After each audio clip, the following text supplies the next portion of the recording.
प्रधानमंत्री नरेंद्र मोदी पश्चिम बंगाल में आयोजित हो रहे दुर्गा पूजा समारोह में वीडियो कॉन्फ्रेंसिंग के जरिए शामिल हुए।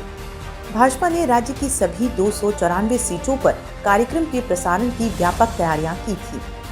राज्य के 78,000 मतदान केंद्रों में बीजेपी के कार्यकर्ता और समर्थकों ने कार्यक्रम को देखा और सुना। इस कार्यक्रम के तहत कोलकाता के पूर्व क्षेत्रीय सांस्कृतिक केंद्र में सांस्कृतिक कार्यक्रम का भी आयोजन हुआ। जगत जुड़े उदार सुरे आनंद गान बाजे। प्रधानमंत्री नरेंद्र मोदी ने बांग्ला भाषा से अपने संदेश और शुभकामना की शुरुआत की। प्रथमे आपनादेर सकले जनाय श्री श्री दुर्गा पूजो आसन्न श्री श्री काली पूजो एवं दीपावली प्रीति अतिरेक शुभेच्छा और अभिनंदन।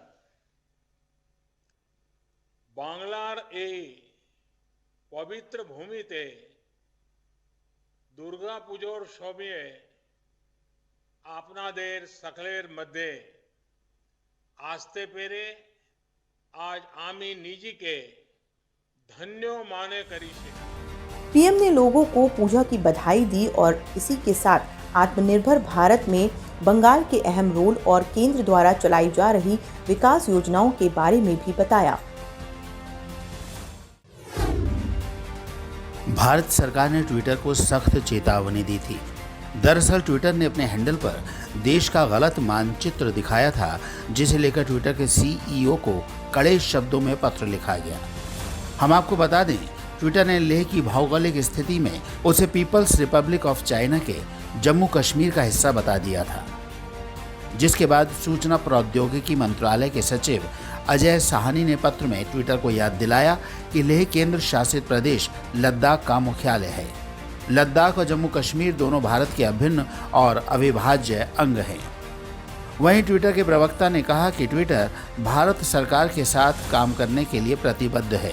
हम भारत सरकार की संवेदनाओं का सम्मान करते हैं। जिसके बाद ट्विटर ने अपनी गलती को सुधारा और भारत के गलत मानचित्र को अपने हैंडल से हटा दिया।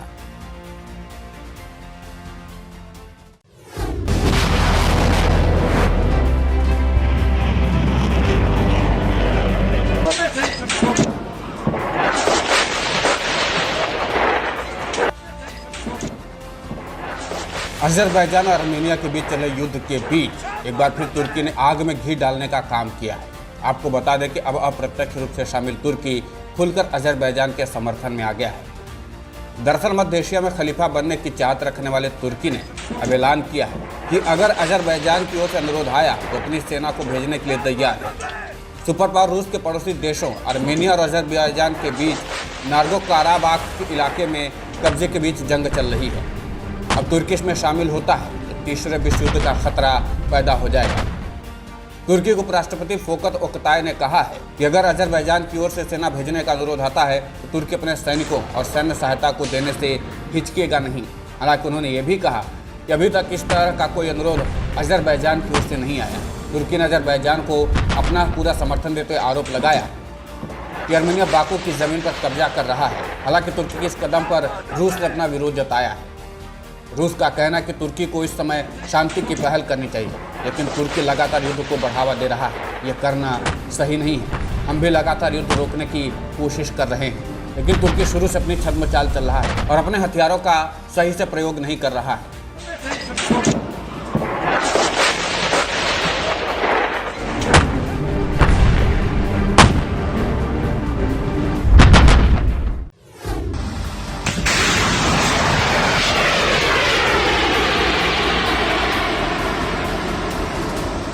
डीआरडीओ लगातार देसी मिसाइलों का परीक्षण कर रहा है। इसी कड़ी में गुरुवार सुबह नाग एंटी टैंक गाइडेड मिसाइल का सफल ट्रायल किया गया। मिसाइल का परीक्षण राजस्थान के पोखरण फील्ड फायरिंग रेंज में किया गया। सफल परीक्षण के बाद अब नाग एंटी टैंक गाइडेड मिसाइल स्वदेशी वारहेड की सूची में शामिल हो गई है। पिछले कुछ महीने में डीआरडीओ ने कम से कम 12 मिसाइल परीक्षण किया है। इससे पहले भी नाग मिसाइल का कई ट्रायल किया जा चुका है।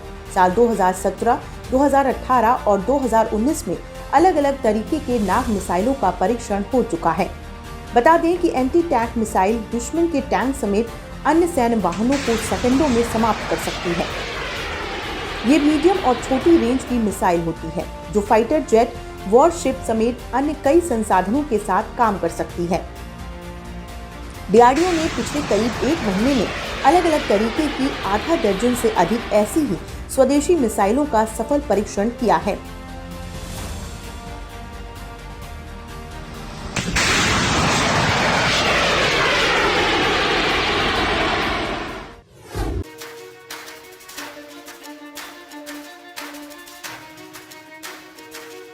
एक बार फिर से आम आदमी की परेशानी बढ़ गई है। जी हां, नवरात्रि शुरू होने के बाद से ही फल और सब्जियों ने फिर से रुलाना शुरू कर दिया है। पिछले 10 दिनों की तुलना में सब्जी और फलों के दाम में 20 से 30 रुपए प्रति किलो की बढ़ोतरी हुई है। प्याज, आलू, टमाटर के अलावा व्रत में सबसे अधिक इस्तेमाल की जाने वाली सब्जी लौकी के दाम भी बढ़ गए हैं। साथ ही हरी सब्जियां और प्याज भी महंगी हो गई है। प्याज 15 दिन पहले 40 से 50 रुपए प्रति किलो मिल रही थी, लेकिन अब ये 70 से 80 रुपए हो गई है। यही हाल फलों का भी है। अलग अलग क्वालिटी के जो सेब 40 से 60 रुपए थे, अब वो 60 से 100 रुपए प्रति किलो तक बिक रहे हैं।